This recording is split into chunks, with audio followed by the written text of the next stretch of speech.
بسم اللہ الرحمن الرحیم کتاب العلم الفصل الاول عن عبد الله بن عمرو رضی اللہ عنہ قال قال رسول اللہ صلی اللہ علیہ وسلم بلغوا انی ولو آیہ وحدثوا انی عن بنی اسرائیل وحدثوا عن بنی اسرائیل ولا حرج ومن كذب علی متعمدا فلیتبوأ مقعده من النار رواه البخاری وعن سمرة بن جندب والمغيرة بن شعبة قال رسول الله صلى الله عليه وسلم من حدث عني بحديث يرى أنه كذب فهو أحد الكاذبين وعن معاوية رضي الله تعالى عنه قال رسول الله صلى الله عليه وسلم من يريد الله بخير يفقهه في الدين وإنما أنا قاسم والله يؤتي متفق عليه منڈیا مولانا کتاب الاعتصام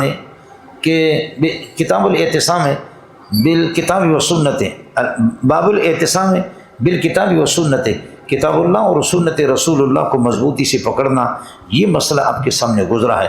وہ بھی ایک علم ہے لیکن وہ اخص مطلق ہے، اور العلم جو اب کتاب العلم نقل کر رہا ہے یہ عام مطلق ہے، اس کو کہتے ہیں تعمیم بعد التخصیص۔ بولو سمجھ رہی ہیں اس کو کیا کہتے ہیں؟ تعمیم بعد التخصیص۔ یہ تعمیم بعد التخصیص ہے جنیدہ پتریا۔ کچھ پہلے پڑھ گیا، ایک مسئلہ تو یہ ہو گیا۔ اس کے بعد مسئلہ سمجھو کہ علم سے مراد کون سا؟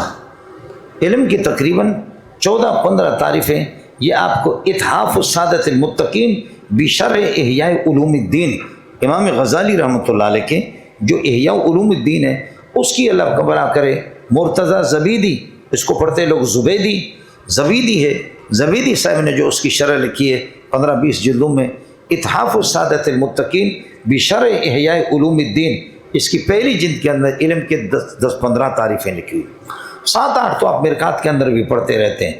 العلم هو الاضافۃ الحاصلۃ بین العالم و بین المعلوم، العلم حصول صورت الشیء عند العقل، العلم الحاضر عند المدرک۔ سمجھ رہی ہیں کہ نہیں؟ ہاں منڈیا یہ پڑھتے نہیں پڑھتے تو خیال کر لینا، یہاں الحاضر عند المدرک بھی مراد نہیں ہے، حصول صورت الشیء فی العقل یہ بھی مراد نہیں ہے، الاضافۃ الحاصلۃ بین العالم و بین المعلوم بھی مراد نہیں ہے۔ امام مالک نے بہترین تعریف کی، فرمایا کہ العلم نور یضعہ اللہ حیث شاء، علم اللہ کی طرف سے ایک نور ہے، خدا جس سینے کے اندر اس کو رکھے اللہ کی مرضی۔ منڈیا علم الہی کی بات کر رہے، سمجھے؟ علم الہی کی بات کر رہے، عام علم کی بات نہیں کر رہے۔ منطق میں جہالت علم کی ایک قسم ہے۔ علم کی 2 قسمیں، تصور اور تصدیق، اور تصدیق کے ایک قسم ہے، اللہ آپ کا بھلا کرے، جہل مرکب۔ جہل مرکب تصدیق کا قسم ہے، تصدیق علم کا قسم ہے، تو جہل علم کا قسم۔ اس لیے کہ اپنے بیٹے کا بیٹا اپنا ہی بیٹا ہوتا ہے، اور اپنے بیٹے کے بیٹے کے بیٹے کا بیٹا اپنا ہی بیٹا ہوتا ہے، اپنے بیٹے کے بیٹے کے بیٹے کے بیٹے کے بیٹے کے بیٹے کے بیٹے اپنے بیٹے ہوتے ہیں۔ آخر آپ نے پڑھا نہیں پڑھا ہے؟ تو تصدیق کی اقسام میں سے ایک جہل مرکب ہے۔ جہل مرکب تصدیق کی قسم، تصدیق علم کی قسم، نتیجہ نکلا کہ جہل مرکب، جہل بھی علم کا قسم ہے۔ ہر کس کی ندانت و ندانت کی بدانت در جہل مرکب ابد الدار بماند، ہر کس کی ندانت و ندانت کی بدانت در جہل مرکب ابد الدار بماند۔ سمجھتا ہے؟ تو سب سے بہترین تعریف ایک تو یہ ہے کہ علم کی تعریف کی ضرورت نہیں ہے، وہ من اجل البدیہات، علم اجل بدیہات میں سے، جیسے سلم میں پڑھا ہے، کالنور والسرور، جیسے نور اور سرور کی کیا تعریف ہے؟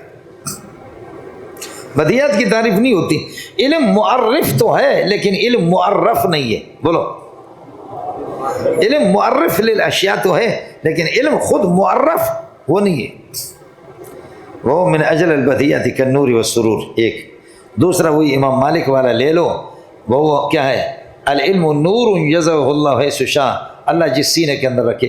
اس لیے کہ علم الہی یہ علوم نبوت میں سے ہے، علم الہی علوم نبوت میں سے، اور نبوت خود اللہ کا ایک عطیہ، خدا جس سینے میں رکھ دے۔ آپ نے دیکھا ہوگا شرح تہذیب میں ایک عبارت ہے، اللہ عالم حیث یجعل رسالتہ، خدا کو اس سینے کا پتہ ہوتا ہے کہ کس سینے کے اندر میں رسالت کو رکھوں۔ بلوچ کو اگر نبی بنایا جائے وہ پھٹے گا نہیں، اور پنجابی کو بناؤ تو وہ نبی پھر وہ تباہی نہیں بچائے گا۔ تو اللہ کو مشورے دینے کی ضرورت نہیں. اللہ عالم ہے سو یجعل رسالت، خدا خود جانتا ہے کہ رسالت اور نبوت کس سینے کے اندر میں رکھوں، اللہ کو خود پتہ ہے. اللہ مصطفی ہوتا ہے، انبیاء مصطفیٰ ہوتے ہیں، ان کو چنا جاتا ہے. اللہ یصطفی من الملائکۃ رسلا ومن الناس. سمجھتا ہے موٹیا؟ اس لیے اللہ خود انتخاب کرتا ہے. ہو گیا ملا؟ اور دوسرا یہ کہ آپ علم کی تعریف وہ شرع قائد والے کر لے. دو ہے، صفت توجب تمییزا بحیث لا یحتمل النقیض. شرع قائد کا پچھلے سال خانہ خراب کیا آپ نے. صفت توجب تمییزا بحیث لا یحتمل النقیض. دوسری تعریف شرع قائد میں علم متکلمین کے ہاں العلم صفت یتجلی بها المذکور لمن قامت ہی بہ. العلم صفت یتجلی بها المذکور لمن قامت ہی بہ. یعنی کہ چونکہ چنانچہ دراصل میں یوں ہمارے والد صاحب فرمایا کرتے تھے. اڑے منڈے کچھ بلا پڑا، یہ علم نہیں. الفصل الاول، اور علم پڑھنے پڑھانے سے ہوتا ہے، تعلیم و تعلم سے ہوتا ہے. آپ نے پڑھا، آگے پڑھاؤ. ان عبداللہ بن عمر قال قال رسول اللہ صلی اللہ علیہ وسلم بلغوا انی، فرماتے کہ تبلیغ کرو میرے طرف سے، پہنچا دو. ولو آیتن ولو کانت تبلیغ آیتن، فرماتے کہ اگرچہ ایک آیت کی بھی تبلیغ بھی ہو تو حدیث کی تبلیغ تو نہیں ہوگی، آیت کی ہوگی. بولو. تو جو تبلیغ تو ضروری ہے قرآن اور سنت دونوں کی. ولو آیتن، اگرچہ تبلیغ ایک آیت کی بھی ہو. آیا مسئلہ سمجھ؟ تو آپ یہ کہہ دینا یہ آیت یہ اصطلاحی معنی میں نہیں ہے، یہ آیت لغوی معنی میں. بلغوا انی ولو آیتن ولو علامتن ولو علامتن ولو کانت تبلیغ علامتن. اگرچہ کسی ایک مسئلے کی نشانی اور علامت ہو، چاہے وہ علامت آیت کی صورت میں ہو یا حدیث کی شکل میں ہو. علامتن شرعیتن، کسی شرعی مسئلے کی علامت، اس کی بھی تبلیغ کرو، چاہے وہ علامت قرآن کی آیت ہو یا یہ کہ حدیث کی کوئی ہے کہ حدیث ہو، دونوں کے دونوں علامت ہیں. کس کو سمجھ میں آ گیا؟ ٹھیک. یہ خلاصہ یہ نکلا نعمم الآیت، ہم آیت کی تعمیم کریں گے. آیت کی تعمیم کریں، لغوی معنی میں لیں گے. اور لغوی معنی جتنے لغوی معنی ہوتے ہیں وہ عام ہوتے ہیں، اصطلاحی معنی اخص ہوتے ہیں. دیکھو میں منظور ہوں نہیں ہوں، یہ اصطلاحی معنی میرے لیے وضع ہو جائے. میں منظور ہوں. آپ کا کیا نام؟ عثمان. میں عثمان ہوں یا عثمان میں ہوں؟ میں عثمان ہوں یا عثمان میں ہوں؟ میں ہوں. منظور ہے، عثمان ہے. سمجھنا؟ اب آپ عثمان کھڑے ہو جاؤ. سمجھ شریف میں آپ لوگ عثمان کو دیکھ رہے نہیں دیکھ رہے؟ آپ لوگ ناظر ہے نہیں ہے؟ آپ لوگ ناظر. یہ منظور الہ ہے، آپ کی نگاہ اس پہ لگی ہوئی، یہ منظور تو ہو گیا. آپ لوگ اندھے نہیں دیکھ رہے تو آپ ناظر ہے، یہ منظور الہ ہے. میں منظور ہوں، یہ جدار ہے. جدار منظور نہیں، منظور جدار. لیکن آپ لوگ اس دیوار کو دیکھ رہے نہیں دیکھ رہے؟ آپ لوگ ناظر ہے، جدار منظور ہے. چونکہ لغوی معنی کے اعتبار سے لیا تو پھر دیوار کو بھی شامل ہو گیا، لغوی معنی کے اعتبار سے لیا تو عثمان کو بھی شامل ہو گیا. اس لیے معنی لغوی ہمیشہ عام مطلق ہوتے ہیں اور معنی اصطلاحی اخص ہوتے ہیں. تو آیت کو اصطلاحی معنی سے لے کر کے اخص سے لے کر کے علامت کے معنی میں عام لے لیا، لہذا تشتمل الآیت القرآنیۃ والحدیث النبویہ، حدیث نبوی اور آیت قرآنی دونوں کو شامل ہوگی. فلا تو گڑ گڑو، لہذا گڑ گڑ نہ کرو. منڈیا کچھ پڑھنا پڑا؟ دوسرا جواب یہ ہے کہ آیت اپنے معنی میں ہے، آیت قرآنیہ مراد ہے. جب قرآن محفوظ تواتر کے ساتھ چلا آ رہا ہے، جب قرآن کی تبلیغ کرو تاکہ قرآن بھول نہ جائے لوگوں کو، قرآن جب کہ محفوظ ہے اس کی تبلیغ کرو، اور قرآن قطعی ہے اس کی تبلیغ کرو تاکہ وہ بھی مجہول نہ ہو جائے، لوگوں سے اللہ کر غائب نہ ہو جائے. قرآن جب واجب و تبلیغ ہے تاکہ وہ محفوظ رہیں، تو حدیث تو اللہ کو بھلا کرے وہ اتنا محفوظ نہیں ہے جتنا قرآن. تو حدیث کی بطریقہ اولائی تبلیغ کرنی ہوگی، لوگوں تک امت تک پہنچا دو تاکہ وہ بھول نہ جائے. لہذا حدیث کی تبلیغ وہ دلالت النص سے ثابت ہے. بولو حدیث کی تبلیغ کس سے ثابت ہے؟ حدیث کی تبلیغ کس سے؟ دلالت النص سے. عبارت سے تو قرآن ہے، عبارت النص تو قرآن ہے، ظاہر تو قرآن ہے، لیکن دلالت النص ہے. اور دلالت النص اگر آپ نہیں سمجھیں گے تو میں سمجھا دیتا ہوں. سمجھ رہی ہیں؟ دلالت النص آپ کو سمجھا دیتا ہوں. وہ یہ کہ ہڈی سے استنجا نہ کرو، اس لیے کہ اس میں غذائیت ہوتی ہے. تمہارے بھائی جنات اس پر بسم اللہ پڑھتے اس پر گوشت آ جاتا ہے، غذائیت ہوتی ہے اس میں. ہڈی سے استنجا نہ کرو. کیوں؟ وہ خوراک ہے تمہارے بھائیوں کی، غذا ہے تمہارے بھائیوں جنات کی، اس سے استنجا نہ کرو. خوراک ہے، غذا ہے. تو ڈبل روٹی سے استنجا کرو، اس کی اجازت ہے؟ بولو. تو وہ کہاں ہے حدیث میں کہ ڈبل روٹی سے استنجا نہ کرو؟ یہ کیا ہے؟ کہاں ہے؟ کوئی حدیث تو دکھاؤ کہ ڈبل روٹی سے استنجا نہ کرو. تو آپ کہیں گے ہڈی میں کچھ غذائیت ہے، جب اس سے استنجا ناجائز ہے تو ڈبل روٹی تو پوری کی پوری غذا ہے، اس سے بطریقہ اولائی ناجائز ہوگا. اس کو کہتے ہیں دلالت النص. اے منڈیا یہ بھی سمجھ میں نہیں آیا. یا شیخ الاسلام ابن تیمیہ رحمۃ اللہ علیہ فرماتے ہیں کہ بھائی آپ مسجد نبوی کی نیت کر کے حج اور عمرے میں جاؤ، رسول پاک کی زیارت خود بخود ہو جائے گی آپ کو. نبی کا مزار بھی وہی ہے صلی اللہ علیہ وسلم، لیکن نبی کی نیت سے کہ نبی کی زیارت کے نیت سے آپ سفر کریں ناجائز ہے. حضرت جی نے بڑی اچھی بات کی جو آپ کو لگی. دیکھیے جب مولوی منظور کو آپ نے دعوت دی نا، مولوی منظور آ گیا سبق پڑھانے کے لیے، تو مولوی منظور آ گیا تو اس کی پاخانہ بھی اندر کے بھی آ گئے نا. خود بعض چیز لوازمات، یہ قمیص بھی آ گئی، یہ ٹوپی بھی آ گئی نا، یہ لوازمات ہے. منظور آ گیا، قمیص ٹوپی آ گئی. آپ کہتے ہیں کہ جب یہ لوازمات منظور ننگا ہو کر کے تو نہیں آ گئی، یہ لازم اچھی ہے. لازم الشیء لا ينفك عنه. فرمایا آپ نیت کریں مسجد نبوی کی تو حضرت تو خود بخود وہاں لازمی طور پر حضرت کی زیارت ہوگی. قربان جائے میرے ماں باپ، محمد تجھ پہ صلی اللہ علیہ وسلم. لیکن نیت آپ نہ کریں، نبی کی زیارت کی نیت نہ کریں. نیت کس کی کریں؟ مسجد نبوی کی. چونکہ حدیث میں وہی آیا لا تشد الرحال الا علی ثلاثۃ مساجد. 3 مسجدوں کی طرف سفر کیا جا سکتا، اس میں سے ایک مسجد نبوی. نیت آپ نہ کریں. نیت کریں گے مسجد کی، حضرت کی نیت نہ کریں. لیکن اب آ گیا ہمارے قاسم العلوم والخیرات محمد قاسم نانوتوی. حضرت فرماتے مسجدیں تو بہت ہیں، جامع صدیقیہ کی ہے، بنور ٹاؤن کی ہے، دارالعلوم کی بھی ہے، آخر ان میں اتنا ثواب کیوں نہیں ہے؟ لاہور کی شاہی مسجد بھی ہے، لاہور اشرفی والوں کی مسجد ہے، دارالعلوم والوں کی بھی ہے. تو ان کے لیے سفر کرنا ثواب نہیں ہے، لیکن مسجد نبوی کی طرف سفر کرنا بہت بڑا ثواب ہے.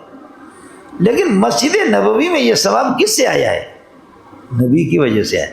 مسجد کے ساتھ قید نبوی، مسجد نبوی، تو نبی کی برکت سے اس کا ثواب بڑھ گیا ہے. تو جو مسجد کو اس کو ثواب مل گیا محمد کی وجہ سے، مسجد کی طرف سفر کرے مسجد کی نیت سے جائز ہے، تو محمد کے لیے بطریقہ اولائی جائز ہے. کس کو سمجھ میں آ گیا؟ اے دلالت النص ہے. یہ ہمارا محمد قاسم نانوتوی کہتا ہے، جمال قاسمی میں فرماتے ہیں. منڈیا کس کو سمجھ آ گیا؟ اب 2 باتیں ہوگی. پہلی بات یہ کہ بلغوا انی ولو آیا، تبلیغ کرو اگرچہ ایک آیت. آیت کا تعمیم عمومی معنی ہم نے لے لیا علامتاً، سمجھے، علی مسئلۃ، کسی مسئلے پر علامت، چاہے وہ آیت قرآنیہ ہو یا حدیث رسول ہو. دوسرا آیت کا معنی لے لیا کہ جی آیت قرآنیہ اصطلاحی معنی مراد ہے. ایک آیت بھی ہو اس کو بھی چھپاؤ نہیں، اس کی تبلیغ کرو. جب ایک آیت کی تبلیغ لازم ہے، قرآن محفوظ ہے، سمجھے، اور حدیث اتنے محفوظ نہیں ہے، تو حدیث کے اور بڑھ کر کے اس سے زیادہ تبلیغ کرو تاکہ حدیثیں مٹ نہ جائیں، ان کا علم مجہول نہ ہو جائے، لوگوں کو ان کا علم ہو جائے. کس کو سمجھ آ گیا؟ بلغوا عنی آیا۔ تیسری بات سمجھو، تبلیغ لازم ہے، تبلیغ دین کا انکار کفر ہے، لیکن تبلیغی کا انکار کفر نہیں ہے، چونکہ اس کے لیے علم چاہیے۔ بولو، تبلیغ الدین لازم اور واجب ہے، تبلیغ الدین، تبلیغ الاحکام شریعہ کا انکار کفر ہے، لیکن تبلیغی کا انکار کفر نہیں ہے۔ آیا مسئلہ سمجھ میں؟ تبلیغ دین وہ آپ اللہ کا بھلا کرے درس تدریس سے بھی کر سکتے ہیں، تبلیغ دین تصنیف و تعلیم سے بھی کر سکتے ہیں، تبلیغ دین آپ اپنی تلوار سے بھی کر سکتے ہیں، جیسے کہ امریکہ کو ہم نے خوب تبلیغ کیا اس کو، اور اللہ کا بھلا کریے کہ روس کو، دونوں کی مائیں ابھی گابن ہو گئی ہے طالبان سے، حاملہ ہو گئی یعنی گابن ہو گئی۔ ہم نے بتا دیا کہ ہم کون ہیں، ہم نے بتا دیا کہ ہم دیوبند، ہم نکالیں گے تمہارا گند، سمجھ رہی میاں کہ نہیں، ہم ہیں دیوبندی، تمہارے گندی سب کچھ نالے صاف کریں گے۔ ارے منڈیا کچھ پڑا نہیں پڑا۔ چوتھی بات یہ ہے کہ تبلیغی نصاب کیا ہے؟ بلغ، تبلیغ کر، تو آپ تو مبلغ بن گئے، تبلیغی بن گئے، لیکن نصاب کیا ہے؟ بلغ ما انزل الیک، جو آپ کی طرف نازل ہوتا ہے، وہی جلی اور وہی خفی، یہ تبلیغی نصاب ہے۔ بلغ، تبلیغی بن جاؤ، تبلیغ کرو، کس چیز کا؟ یا ایھا الرسول بلغ ما انزل الیک، اور کلمہ ما عموم کے لیے سمجھے، وہی جلی ہو جیسے قرآن ہے، وہی خفی ہو صحاح ستہ حدیث کی کتابیں۔ اس لیے اصل تبلیغی خدا کی قسم ہم ہیں، رابڑ والے تبلیغی نہیں ہے، اصل تبلیغی ہم وہی جلی کو بھی جانتے، وہی خفی کو بھی جانتے، رابڑ والے تبلیغی نہیں ہے، وہ بہت دور ہیں ہم سے۔ کس کو سمجھ میں آ گئی؟ جی، اس لیے کہ نصاب تبلیغ ہمیں معلوم ہے، سمجھتا ہے؟ نصاب تبلیغ ہمیں معلوم ہے کہ وہی جلی کیا ہے، وہی خفی کیا ہے۔ جی، اس لیے اللہ آپ کو بھلا کرے۔ مدرس تبلیغ کرتا اپنے تدریس سے، مصنف اپنی تصنیف سے، مجاہد اپنی تلوار سے، مؤذن اپنی اذان سے، تبلیغی اپنے بسترے سے، یہ سب تبلیغی ہے، لیکن فرق ہے ان میں۔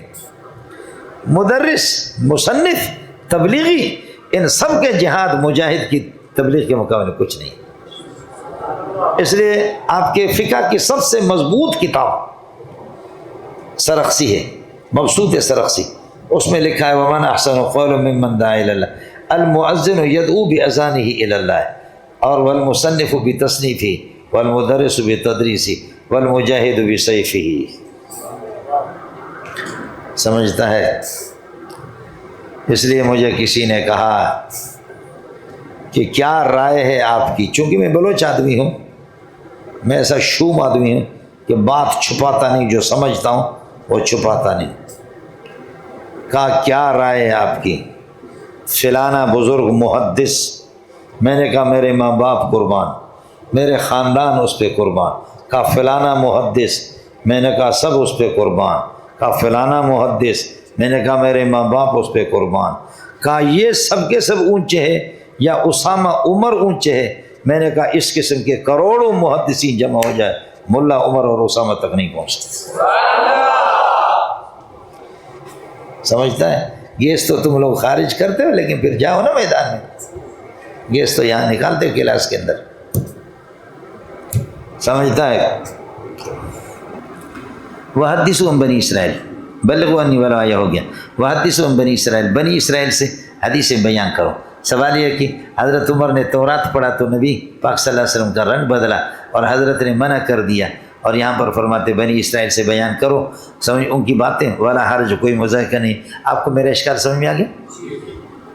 جواب یہ کہ قصص، قصے اور عبرتناک واقعات جو ان کی کتابوں میں، اس کی اجازت ہے، یہ بنی اسرائیل کے آپ بیان میں، لیکن احکام شرعیہ میں اجازت نہیں، سمجھے؟ منع ہے احکام شرعیہ میں ان کی بات لینے سے، اور اجازت ہے واقعات میں، عبرتناک واقعات میں۔ ولا حرج ومن کذب علی متعمدا، جو مجھ پر جان بوجھ کر کے جھوٹ بولے گا، فلیتبوأ مقعدہ من النار، وہ اپنا ٹھکانہ جہنم کو بنا دے۔ اس لیے جب کوئی حدیث اس کے بارے میں آپ کو تحقیق نہیں ہے کہ یہ حدیث رسول ہے یا کیا ہے، سنی سنائی آپ کو کریں گے، خدا آپ سے پوچھے گا، سمجھے، اپنا ٹھکانہ جہنم میں بنا لو۔ رواہ البخاری وعن سمرۃ بن جندب والمغیرۃ بن شعبۃ، سمرۃ بن جندب اور مغیرۃ بن شعبہ سے روایت ہے، قال قال رسول اللہ صلی اللہ علیہ وسلم من حدثنی بحدیث، جو مجھ سے کوئی حدیث بیان کرتا ہے، یرا، اور اس کو دکھائی دے رہا ہے اور وہ سمجھ بھی رہا ہے کہ ان ھذا الحدیث کذب مکذوب، یہ حدیث جھوٹی ہے، پھر بھی وہ میری طرف مجھ سے قال رسول اللہ کہہ کر کے بیان کرتا ہے، فہو، یہ بندہ نقل کرنے والا ہے، سمجھے، یہ نقل کر، فہو احد الکاذبین، جھوٹوں میں سے ایک بہت بڑا جھوٹا، جھوٹوں میں سے ایک ہے، دنیا کے جھوٹے جتنے ہیں ان میں سے ایک جھوٹا یہ ہے، یہ کاذبین جب جمع پڑیں گے۔ دوسرا یہ ہے کہ جو آدمی حدیث بیان کرتا ہے مجھ سے، ایسی حدیث یرا سمجھتا بھی ہے کہ انہ کذب، یہ جھوٹ ہے، فہو احد الکاذبین، اب تسنیہ پڑھ رہا ہوں، کاذبین، دو جھوٹوں میں سے ایک اپنے آپ کو سمجھ لے، دو جھوٹے، بڑے دو جھوٹے، مسلمہ کذاب اور اسود انسی، اب اس کی مرضی ہے مسلمہ بن جائے یا اسود انسی بن جائے، دونوں میں سے ایک ضرور ہوگا۔ وان معاویہ رضی اللہ عنہ قال قال رسول اللہ صلی اللہ علیہ وسلم من یرید اللہ بخیرا، اللہ تعالیٰ جس کے ساتھ بھلائی کا ارادہ فرماتے، خیرن عظیما، خیرن کی جو تنوین تعظیم کے لیے، خیرن عظیما، عظیم بھلائی کا ارادہ فرماتے، یفقہ فی الدین، تو اللہ تعالیٰ اس کو یہ کہ دین کی فقاہت اور سمجھ عطا فرماتے ہیں، وہ عالم فقیہ بنتا ہے، عالم فقیہ۔ وانما انا قاسم، میں محمد تو علم تقسیم کرتا ہوں، استاد کا کام یہ ہوتا ہے، وہ علم تقسیم کرتا ہے، دیتا ہے، واللہ یؤتی، لیکن اصل سمجھ، علم کی اصل سمجھ دینے والا اللہ کی ذات ہے۔ اس لیے حضرت علی کو کسی نے کہا آپ کے پاس کوئی خاص علم ہے؟ فرمایا کہ نہیں، ہمارے پاس وہی علوم ہے، وہی قرآن ہے جو اللہ نے آپ سب کو دیے، صحابہ کو دیے، سب کو دیے، لیکن ایک فہم ہے، ایک سمجھ ہے کہ قرآن کو سمجھنا، ایک خاص قسم کی سمجھ اللہ نے مجھے دی ہے کہ جو میں سمجھتا ہوں شاید آپ نہ سمجھیں، یہ ہے جی، سمجھے، ہر بندے کی سمجھ ہے۔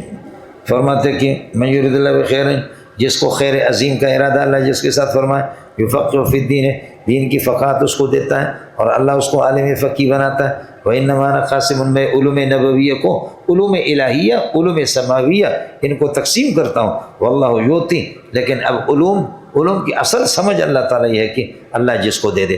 آپ یہ دیکھیں، علم محدثین کے پاس آ گیا، لیکن محدثین کے پاس وہ فہم نہیں آئی جو فہم فقہا کے پاس، سمجھ رہی ہیں کہ علم ان کے پاس آ گیا، محمد رسول اللہ صحابہ سے، تابعین سے ان کو پہنچا، لیکن جو فہم اور جو سمجھ احادیث سے مسائل نکالنا ابو حنیفہ، شافعی، مالک، احمد بن حنبل کو ملا، وہ امام بخاری، مسلم، ترمذی، نسائی، ابو داؤد، ابن ماجہ، صاحب مشکات، صاحب مساوی کے پاس وہ فہم نہیں ہے جو فہم اللہ نے ابو حنیفہ کو دیا، شافعی کو دیا، مالک، احمد بن حنبل کو۔ آپ لوگ اردو سمجھتے ہیں نہیں سمجھتے؟ ہر قسم کا اللہ کو، حافظ صاحب کو قرآن یاد ہے، لیکن حافظ صاحب اس طرح نہیں سمجھتا جیسے کوئی مفسر اس کو سمجھتا ہے، سمجھ رہی ہے کہ اے جی۔ رواہ مسلم متفق علیہ۔ وعن ابی ہریرہ رضی اللہ تعالیٰ عنہ قال قال رسول اللہ صلی اللہ علیہ وسلم الناس معادن، لوگ کھان ہے، یہ استعارہ ہے، کھان کی طرح ہے، سمجھے، ایک ہے الناس کل معادن، کھان کی طرح ہے، یہ تشبیہ ہو گئی، اور دوسرا الناس معادن، لوگ خود بخود کھان ہے، سمجھے، لوگ کھان ہے، کھان، کان نہیں، کھان، سمجھتا ہے؟ زید کل اسد تشبیہ ہے، زید اسد، اللہ آپ کا بھلا کرے، یہ استعارہ ہے، پڑھتے رہے آپ لوگ، مختصر معنی کا مکالہ کر کے چھوڑ دیا آپ لوگوں نے۔ اڑے منڈے تسی اتنے ہو یا کسی اور علاقے؟ اتنے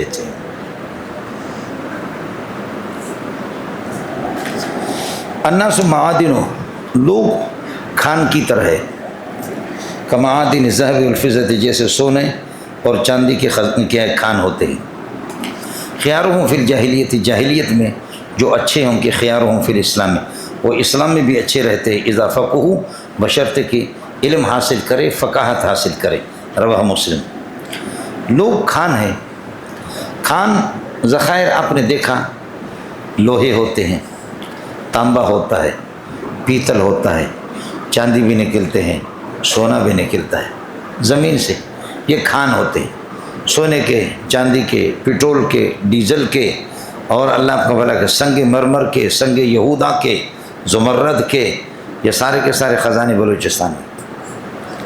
تو جیسے کہ ان میں فرق ہے زمین کے خزانوں میں کھانوں میں، تو انسان بھی اسی طرح اللہ کا بھلا کریے کہ کیا ہے اچھے صفات والے، برے صفات والے، بزدل، بہادر، خوبصورت، غیر خوبصورت اور بہترین قسم کے انسان، کئی قسم کے۔ تو کھان کے ساتھ تشبیہ جیسے کہ زمین کے خزانے اور کھان وہ مختلف قسم کے ہوتے، تو انسان بھی اسی طریقہ پر۔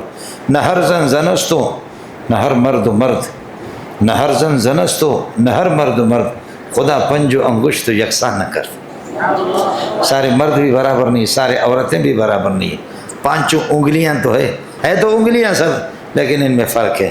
نہ ہر زن زنستو نہ ہر مرد و مرد، خدا پنج و انگشت یکساں نہ کر، اللہ نے پانچ انگلیوں کو برابر نہیں رکھا ہے۔ تو انسانوں میں بھی اسی طرح جیسے زمین کے کھانوں میں فرق ہوتا ہے، سونا الگ، چاندی الگ، پیتل الگ، لوہا الگ، اور اللہ کا کرومائٹ الگ، زمرد الگ، سنگ مرمر الگ، سنگ یہودا الگ۔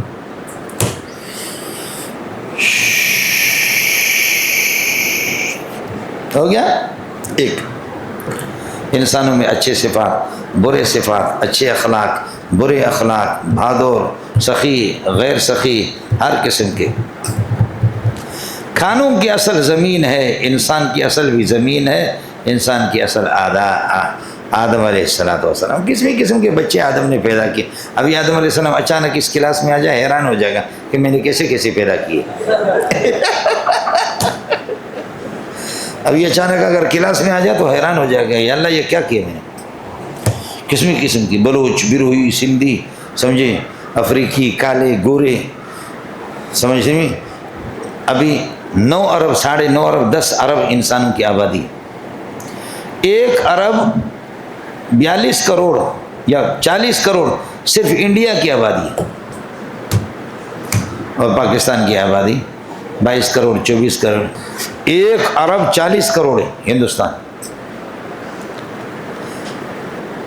تو سیدھے ہو یا کسی اور علاقے میں۔ تو ایک تو تشبیہ فی الاختلاف، کئی قسم کے وہ زمین کے کھانوں میں قسم کی چیزیں انسانوں میں دیکھ۔ دوسرا مسئلہ یہ، زمین کے کھان سونا اور چاندی، اس کو آپ کٹھن میں ڈالیں گے، سونا اور چاندی کو آپ کٹھن میں ڈالیں۔ کٹھن جانتے ہو، جس کے اندر ڈال کر کے اس کو پگھلاتے ہیں، پگھلا کر کے اس سے قسم کی انگوٹھیاں، قسم کے مہر، قسم کے زیورات، ہر قسم کے ڈیزائن کے آپ بنا سکتے ہیں۔ انسان اسی طرح مدرسے میں داخل کرو، عالم بنے گا، حافظ بنے گا، مفسر بنے گا، محدث بنے گا، قاری بنے گا، منطقی بنے گا، فلسفی بنے گا، اور اللہ کا بھلا غزالی بنے گا، صوفی بنے گا، قاضی بنے گا، مجتہد بنے گا۔ دوسری تشبیہ یہی ہے، جیسے کہ سونے چاندی جو کھان ہے، خزانے ہیں، ان کو ڈھال کر کے ان سے قسم کے زیور بنا سکتے ہیں، تو اسی طرح انسان کو ہر قسم کے انسان آپ بنا سکتے۔ کل مولود یولد علی فطرۃ الاسلام فابواہ یہودانہ او ینصرانہ او یمجسانہ۔ پڑھاتا نہیں پڑھاتا؟ انسان تو فطرت اسلام پہ پیدا ہوتا، اس کے بعد رنگ ڈال کر کے کوئی کالا، کوئی گورا، کوئی کس طرح، کوئی یہودی، کوئی نصرانی، کوئی مجوسی اس کو بناتا۔ تو دوسری تشبیہ یہ ہے کہ جیسے کہ کھان سونا اور چاندی، اس کو پھگلا کر کے اس سے کئی قسم کے ڈیزائن زیورات بنا سکتے ہیں خوبصورت۔ انسان بھی آپ ہر قسم کے بنا سکتے ہیں، مفسر، محدث، عالم، مفتی، قاری۔ تیسرا مسئلہ یہ ہے، زمین کے کھانوں میں سونا اور چاندی جس طرح قیمتی ہے، اللہ کی مخلوقات میں انسان سب سے زیادہ قیمتی۔ منڈیا کچھ بھلا پڑھا نہیں پڑھا؟ ہاں ملنگو، سمجھے؟ تو یہ ہے، اللہ کا بھلا کرے۔ اور پھر یہ ہے کہ چوتھی بات، جواہر اور موتی، جو زمین کے کھانوں میں سونا اور چاندی، جواہر، یہ جس قسم کی یہ قیمتی ہے، انسان بھی اسی طرح قیمتی ہے۔ کئی تشبیہات ہیں مولوی صاحب۔ میں نے عرض کیا کہ الناس معادن، ایک تو یہ کہ الناس کل معادن ہے، پھر تشبیہ پر معمول ہوگا۔ الناس معادن تو اس وقت یہ استعارہ ہے، کھان ہے، لوگ کھان کی طرح ہے، کھان ہے۔ زید کل اسد تشبیہ ہے، زید اسد استعارہ ہے، جو آپ نے مختصر معنی کا مطالعہ کر کے چھوڑ دیا۔ کمعادن ذهب الفضة، جیسے کہ سونا اور چاندی کے کھان ہوتے ہیں۔ خیارہم فی الجاہلیت، جاہلیت میں جو اچھے ہیں، خیارہم فی الاسلام، اسلام میں بھی اچھے، بشرطے کہ دین کی فقات۔ ارے دیکھیں میں نے آپ سے عرض کیا تھا اسلام رخ تو بدلتا ہے لیکن طبیعت نہیں بدلتا. جبل گردد جبلت نہ گردد، یاد ہے آپ کو؟ نہیں، پہاڑ ہٹے گا لیکن کسی کی عادت چھوٹے گی نہیں. اس لیے میں نے عرض کیا کہ اسلام ازالت العادت نہیں، ازالہ نہیں امالہ کرتا ہے. یاد ہے کہ نہیں ہے؟ اسلام ازالہ نہیں بلکہ کیا ہے؟ امالہ. ازالہ یزیل ازالتاً، امالہ یمیل امالتاً. کیا ہے؟ عمر کی جو بہادری تھی وہ بہادری تلوار لے کر کے محمد رسول اللہ کے سر قلم کرنے کے لیے آ رہا ہے. اب اسلام نے امالہ کر دیا، اس کو پھیر دیا ابو جہل کی طرف. باقی عمر کی وہ بہادری اپنی جگہ پر، اس کو یہ نہیں کہا کہ تسبیح لے کر کے ہاتھ میں اللہ اللہ کرو. وہ بہادر آدمی ہے، وہ اس کو لڑنے کے لیے نہیں چھوڑیں گے تو وہ تو بے چین ہوگا. سمجھتا ہے؟ اسلام امالہ کرتا ہے، ازالہ نہیں کرتا. بولو، اسلام کیا ہے؟ امالہ ہے، ازالہ نہیں. سمجھتا ہے؟ اور پھر جاہلیت میں ایک آدمی سخاوت، شرافت، اخلاق اچھے ہیں، سبحان اللہ. اسلام کے اندر دین کے سمجھ آ گئے تو اس میں اور اضافہ ہو گیا. تو جاہلیت والا وہی اچھا ہو گیا. جو بہادر تھے جاہلیت میں اسلام میں بھی بہادر رہے، جو شیر تھے جاہلیت میں وہ اسلام میں بھی شیر، جو جاہلیت میں سخی تھے اسلام میں بھی وہ سخی ہوئے. خیار فی الجاہلیت، کفر کے دوران جو اچھے تھے، جن کے اچھے خیار ہوں فی الاسلام، اسلام میں بھی اچھے، لیکن بشرط کہ فقہ ہو، دین کی سمجھ حاصل کرے. سمجھتا ہے؟ رسول پاک صلی اللہ علیہ وسلم نے حاتم طائی کی تعریف کی، اور حاتم طائی کا جب بیٹا آیا حضرت عدی بن حاتم، اس کی بیٹی عاتقہ آ گئی، رسول پاک ان کے استقبال کے لیے کھڑے ہو گئے. واہ! اس لیے کہ سخی تھے، مولوی منظور کی طرف بخیل تو نہیں تھے. کچھ بنا پڑا. وعن ابن مسعود رضی اللہ تعالیٰ عنہ قال قال رسول اللہ صلی اللہ حسد اللہ فی اثنین، فرماتے کہ حسد روا نہیں ہے، جائز نہیں مگر دو چیزوں میں، دو بندوں میں.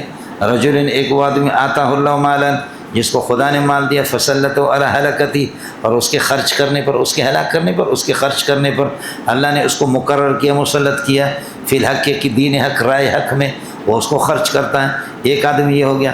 دوسرا ورجل آتا اللہ الحکمت، دوسرا وہ آدمی کی جس کو اللہ نے علم دین اور حکمت دیے، فہو یقضی بہا، وہ اسی حکمت اور علم دین کے ذریعے سے فیصلہ کرتا ہے بین الناس، لوگوں کی درمیان، ویعلمھا، اور لوگوں کو سکھاتا رہتا ہے دین. سمجھے بھائی جان؟ ویعلمھا، یعلم الناس ہذہ الحکمت، یہ حکمت لوگوں کو سکھاتا ہے، دینوں کو سکھاتا ہے. دو آدمی، حسد یہ ہے کہ کسی میں بھی اجازت نہیں مگر ان دو میں اجازت ہے.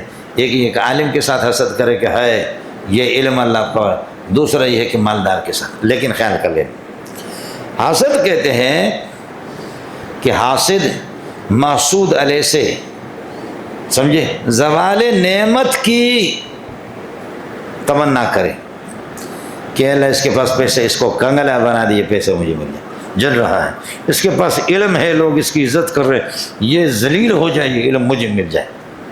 یہ ہے حسد. حاسد محسود سے زوال نعمت کے لیے جل رہا ہوتا ہے. حاصل محسود علیہ سے زوال نعمت پر، اللہ کا بھلا کر، زوال نعمت کے لیے جل رہا ہوتا، اور یہ حسد حرام ہے، چاہے یہ علم میں ہو یا مال میں. تو حدیث کا کیا مطلب ہے؟ حدیث کہتی ہے کہ اجازت نہیں ہے حسد کی مگر دو بندوں میں، ایک یہ کہ اللہ کا عالم میں اور دوسرا سخی میں. آپ میرے اشکال سمجھے؟ جواب یہ ہے کہ یہ لا حسد، یہ حسد غبطہ کے معنی میں، رشک کے معنی میں، لاغتباطہ، اغتباط اور رشک، کسی چیز میں آدمی رشک نہ کرے مگر دو آدمی کہ اے اللہ جیسے آپ نے اس کو مال دیا ہے، جیسے یہ خرچ کر رہا ہے، مجھے بھی دے دے، اس کے پاس بھی رہے لیکن اللہ مجھے بھی دے دے، اس سے زیادہ دے دے. یہ رشک ہے. اللہ اس کو اپنے علم دیا ہے، یہ علم اس کے پاس رہے، خلق خدا اس سے سیراب ہوں، لیکن اے اللہ ایسا علم اس سے زیادہ مجھے دے دے. یہ غبطہ ہے. تو حسد غبطہ کے معنی میں ہے. غبطہ رشک کرنا جائز ہے، حسد ناجائز ہے، حسد حرام ہے.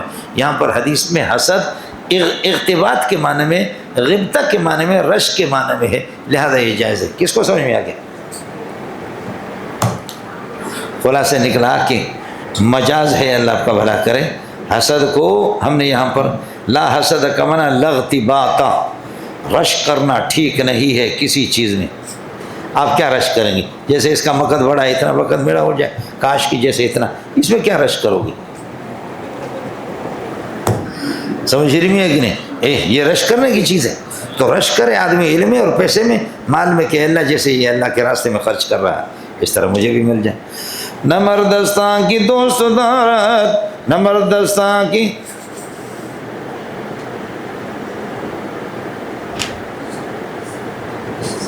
ہاں بولو فارسی والے، قربان۔ نہ مردستان کی دنیا دوست دارت، نہ مردستان کی دنیا دوست دارت، اگر دارت برائے دوست دارت۔ بولو، وہ مرد ہی نہیں ہے جو دنیا سے محبت رکھے، لیکن اگر دنیا سے محبت رکھتا ہے اس لیے کہ اللہ کے راستے میں خرچ کروں گا، مدرسوں میں دے دوں گا، فقیروں کو، مسکینوں کو، اپنے محتاج عزیزوں کو دے دوں گا اور مجاہدین کو دیں گا، واہ یہ مرد ہے، یہ مرد۔ نہ مردستان کی دنیا دوست دارت، اگر دارت برائے دوست دارت۔ سمجھتا ہے؟ ٹھیک ہے مولانا؟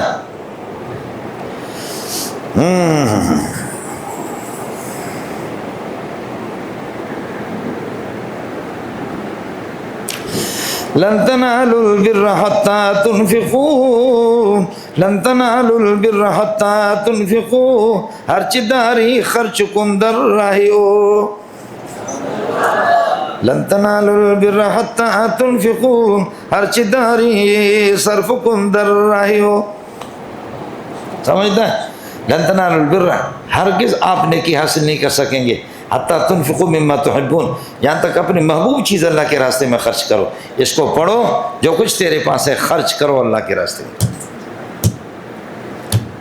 ٹھیک ہے مولانا؟ منڈیا اے جی، اس آدمی کا ایک یہ ہے، دوسرا یہ کہ اس کے پاس علم۔ غبطہ، بولو،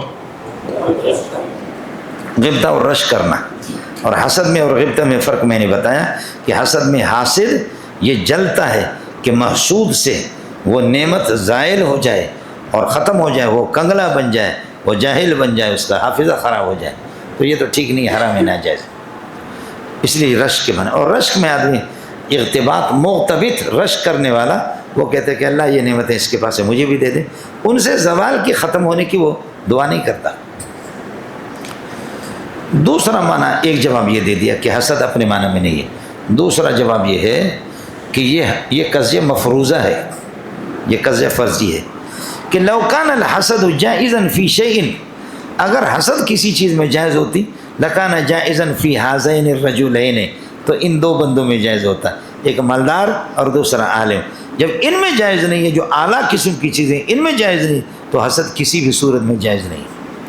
لو کان الحسد فی شیء من الاشیاء، یا فی مقام من الامکنۃ، کسی مکان میں اجازت ہوتی، اس کی کسی زمانے میں گنجائش ہوتی، لکان فی ہذین الرجلین جائزاً، ان دو بندوں میں جائز ہوتا، لیکن طالبات نفر مقدم مثلہ، لیکن جب ادھر جائز نہیں تو کسی صورت میں بھی جائز نہیں۔ منڈیا تسی تے ہو یا کسی اور علاقہ وچ، امتحانی جگہ ہے، امتحانی جگہ ہے، امتحانی جگہ ہے، امتحانی جگہ ہے، امتحانی جگہ ہے۔ وعن ابی ہریرہ رضی اللہ عنہ قال قال رسول اللہ صلی اللہ علیہ وسلم اذا مات الانسان انقطع عنہ عمله، انسان جب مر جاتا ہے تو اس کا عمل ختم ہو جاتا ہے، منقطع ہوتا ہے، کٹ جاتا ہے، الا من ثلاثۃ، مگر تین چیزوں سے اللہ آپ کو بھلا کرے ان کا سلسلہ عمل کا ختم نہیں ہوتا، الا من صدقۃ جاریۃ، ایک صدقہ جاریہ جیسے وقف لے کر کے زمین وقف کی، مدرسے کے لیے مسجد بنا دیا، اور علم ينتفع به، یا ایک ایسا علم ہے جس سے نفع حاصل ہوتا ہے اس کے موت کے بعد۔ اب یہ دیکھیے کہ یہ سارے علوم، چھوٹے چھوٹے چھوٹے نالے جمع ہوتے کسی بڑے نالے میں، یہ چھوٹی چھوٹی نالیاں یہ آپ کے اساتذہ کے، یہ اللہ آپ کا بھلا کریے کہ یہ جمع ہوتے ہیں، یہ کسی نالے کے اندر، سمجھے، یہ چھوٹے چھوٹے علم سارے نالہ جائیں گے مولانا سلیم اللہ خان، مولانا مدنی، اور اس قسم کے ہزاروں اور کروڑوں اربوں یہ نالے جمع ہوں گے، یہ سارے کے سارے یہ جائیں گے ایک دریا میں، وہ دریا محمد رسول اللہ ہے، سمجھتا ہے، اور پھر یہ سارے دریا جائیں گے سمندر میں، اور وہ سمندر اللہ کا علم، یہ صرف سمجھانے کے لیے، ورنہ سمندر محدود ہے، اللہ کے علوم غیر محدود ہے، سب کو سبحان اللہ، سمجھتا ہے۔ اے مونڈیا سمجھ رہی ہے کہ نہیں؟ اے جی ہو گیا، اے جی۔ اذا مات الانسان، انسان جب مر جاتا ہے، انقطع عنہ عملہ، عمل اس کا کٹ جاتا ختم، الا من ثلاث سے مگر 3 چیز، الا من صدقۃ جاریہ، صدقہ جاریہ وہ سلسلہ رہے گا، جیسے وقف کی چیزیں مسجد مدرسے وقف کر کے دے دیا، اور علم ينتفع بھی۔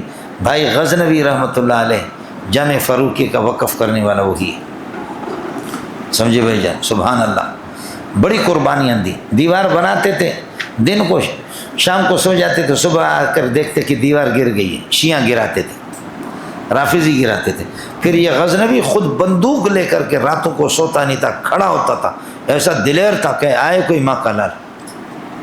اس طرح جامع فاروقی ان لوگوں نے بنوا دی، سمجھ شریف میں ہے کہ نہیں، اس طرح بنوا دی۔ سیرت کمیٹی کے جو، چونکہ میں جامع فاروقی میں 30 سال میرے گزر چکے ہیں، سیرت کمیٹی تھی حضرت کی، بڑے قربانی والے لوگ تھے، انہوں نے حضرت جی کے لیے بڑی قربانی دی، سمجھے، اللہ کی رضا کے لیے بہت بڑی ان کی ہے کہ کامیابی ہے، سمجھے۔ ہمارے بھی اس مدرسے میں پھڈے مڈے چلتے رہے، ہمارے کچھ ساتھی یہاں پٹھانوں نے بھی بڑا احسان کیا، بلوچوں نے بھی بڑا احسان کیا، سمجھ شریف میں ہے کہ نہیں، ہمارے برادر مکرم مولوی غیاث نے ہم پر بڑا احسان کیا، سمجھے۔ مولانا غیاث الدین کا نام میں نے رکھا، حضرت مولانا ڈنڈا الدین، بولو حضرت مولانا ڈنڈا الدین، ہمارے لیے اس نے ہم پر بڑا احسان کیا، اچھا کیا۔ او ولد صالح یدعو لہ، یا ولد صالح نیک اولاد اس کے لیے دعا کرے، رواہ مسلم۔ نالائق نیک اولاد ہو، سمجھے بھائی جان، نیک اولاد لائق، ویسے اولاد میرے جیسا نالائق، ہم نالائق ہیں لیکن آپ کو بتاتے ہر نماز میں اپنے اس چرواہا ابا کے لیے دعا کرتے، اس مسکین ماں کے لیے بھی دعا کرتے ہیں، اپنے اساتذہ شیخ الحدیث سلیم اللہ اور دیگر اساتذہ، ان کا بڑا احسان ہے۔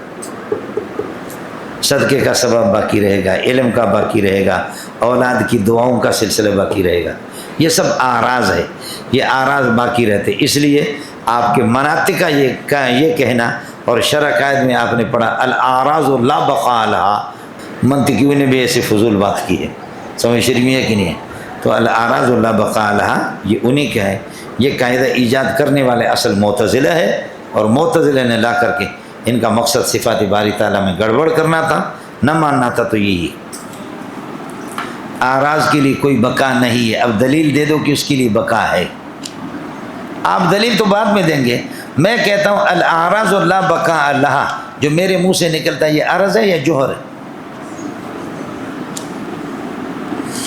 الاعراض لا بقاء لها، جو میرے منہ سے نکلا یہ عرض ہے یا جوہر ہے؟ بولو، عرض ہے نا، عرض کے لیے بقا نہیں ہے، تو یہ چلا گیا، تم جواب کس کا دو گے؟ تو یہ تو چلا گیا، اب آپ کس کے لیے دلیل دیں گے؟ یہ تو چلا گیا، سمجھتا ہے؟ اس لیے امام ابو حنیفہ رحمۃ اللہ علیہ فرماتے ہیں لعن اللہ عمرو بن عبید وهو اول من قسم الاشیاء الى الجواہر والاعراض، خدا عمرو بن عبید کو تباہ کرے، جوہر اور عرض کی تقسیم اس نے کی، جن کو آپ اعراض کہتے وہ عرض نہیں ہے، وہ جواہر لطیفہ، وہ جواہر لطیفہ ہے، ابو حنیفہ رحمۃ اللہ علیہ کہا، اس لیے ابو حنیفہ رحمۃ اللہ علیہ فرماتے ہیں عرض کی اور جوہر کی تقسیم اسی عمرو نے کی، خدا اس کو تباہ کرے، عمرو بن عبید، سمجھتا ہے؟ وعنہ ابو ہریرہ سے روایت قال قال رسول اللہ صلی اللہ علیہ وسلم من نفس عن مومن قربتا، جو کسی مسلمان سے کسی بھی پریشانی کو ہٹا دیتا ہے، کسی مسلمان سے کسی مومن سے کوئی پریشانی ہٹا دیتا ہے، من قرب الدنیا، دنیا کی مصیبتوں میں سے، پریشانیوں میں سے، نفس اللہ عنہ قربتا من قرب یوم القیامت، قیامت کی مصیبتوں میں سے کوئی مصیبت، عظیم مصیبت اللہ تعالیٰ اسے ہٹا دے گا، ومن یسر علی معسر، جو کسی تنگ دست پر آسانی کر دے گا، یسر اللہ علیہ فی الدنیا والآخرہ، اللہ اس پر آسانی کر دیں گے دنیا اور آخرت میں، ومن ستر مسلما، جو کسی مسلمان کے عیب کو چھپائے گا، سترہ اللہ فی الدنیا والآخرہ، دنیا اور آخرت میں۔ مولانا ایک آدمی سے غلطی ہوگی، صوفی ہے، بزرگ ہے، اللہ والا، ایک دو مرتبہ کر دیا، اس کو چھپاؤ، لیکن صوفی صاحب کو مستقل عادت پڑی ہے تو پھر چھپانا نہیں، اس کو قاضی کے پاس لے جاؤ یا کچھ ڈنڈے اس کے مقد پر خوب لگا دو تاکہ وہ کرے۔ آپ دونوں باتوں میں سمجھے نہیں سمجھے؟ اگر ایک کبھی کبھار آپ جانتے کہ غلطی ہو گئی تو چھپا ڈالو، لیکن ایک آدمی عادی ہے اور اس کی یہ وہ گناہ ہے، وہ متعدی ہے، اسے تباہی ہوگی، تو کس کر کے پھر اس کو قاضی کے سامنے اس کو لے جائیں۔ واللہ فی عون العبد ما کان العبد فی عون اخیہ، اللہ تعالیٰ بندے کی مدد میں رہتا ہے، واللہ فی عون العبد، اللہ بندے کی مدد میں رہتا ہے، ما کان العبد فی عون اخیہ، جب تک کہ بندہ اپنے بھائی کی مدد میں رہتا ہے۔ ومن سلک طریقاً، لیکن چونکہ ہم کتاب العلم پڑھ رہے ہیں، ومن سلک طریقاً، جو آدمی چل پڑتا ہے کسی ایسے راستے پر کہ یلتمس فیہ علما، جس میں وہ علم کو طلب کر رہا ہے، سہل اللہ لہ، اللہ آسان کر دیتے اس کے لیے، بھی اس راستے سے، طریقاً اس علم پر چلنے سے آسان کر دیتے اللہ اس کے لیے، طریقاً الی الجنت، جنت کی طرف آسان کر دیتا ہے ایک راستہ۔ ومجتمع قوم فی بیت من بیوت اللہ، کوئی قوم جمع ہو نہیں پاتی اللہ کے گھروں میں سے کسی گھر کے اندر، یتلون کتاب اللہ کی کتاب کی تلاوت کر رہے ہوں، ویتدارسون فیما بینہم، اور اپنے درمیان میں اس کا مذاکرہ کر رہے ہیں، درس ایک دوسرے کو سنا رہے ہوں، مگر الا نزلت علیہم السکینۃ، مگر حال یہ کہ ان پر سکینہ نازل ہوتی ہے، دلوں کا اللہ کا بھلا کرے مطمئن ہی ہو جاتا ہے سکینہ، اور ہر قسم کی اطمینان اور راحت، انوار اور برکات ان پر نازل ہوتے ہیں، یہی سکینہ کا معنی۔ وغشیتہم الرحمۃ، اور رحمتوں کو ڈھانپ لیتی ہے، وغشیتہم ملائکۃ الرحمت، رحمت کے فرشتے ان کو ڈھانپ لیتے ہیں، وحفتہم الملائکۃ، رحمتوں کو ڈھانپ لیتی ہیں، وحفتہم الملائکۃ، فرشتے ان کو گھیرے میں لے لیتے ہیں، وذکرہم اللہ فی من عندہ، اور اللہ ان بندوں کا جو کتاب اللہ کو پڑھتے پڑھاتے ہیں اور آپس میں مذاکرات کرتے ہیں، یتدارسون کا معنی ایک دوسرے کو سناتے ہیں، سمجھے حافظ جیسے ایک دوسرے کو منزل سناتے ہیں، اللہ ان کا ذکر کر دیتا ہے، فی من، ان فرشتوں میں کہ عندہ، جو اللہ کے پاس ہے، اللہ اس کا تذکرہ کر دیتا ہے اس قسم کے لوگوں کا آسمانوں پر۔ ومن بطا بھی عملہ، اور جس کو اس کے عمل نے پیچھے رکھا ہو، سمجھے بھائی، جس کو اس کے عمل نے مؤخر کیا اور پیچھے رکھا ہو، لم یسر بھی نسبہ، اس کا نسب اللہ آپ کا بھلا کرے، جلدی لے کر کے اس کو آگے بڑھائے گا نہیں، نسب سے کہ نسب کام نہیں آئے گا، نسب ہے آل رسول کی نسب ہے، دوسرے سیدوں کی نسب ہے، لیکن اس نسب کے ساتھ دین اور علم، تقوی، طہارت ہو تو پھر تو ہوگا، لیکن اعمال اگر برے ہیں تو پھر یہ کہ اس نسب سے یہ نسب ان کو کام نہیں آئے گا۔ ومن بطا بھی عملہ، جس کے عمل نے اس کو پیچھے رکھا ہو، مؤخر رکھا ہو، لم یسر بھی نسبہ، نسب اس کو آگے جلدی نہیں لے جائے گا، نسب سے کچھ نہیں کر سکے گا۔ رواه مسلم۔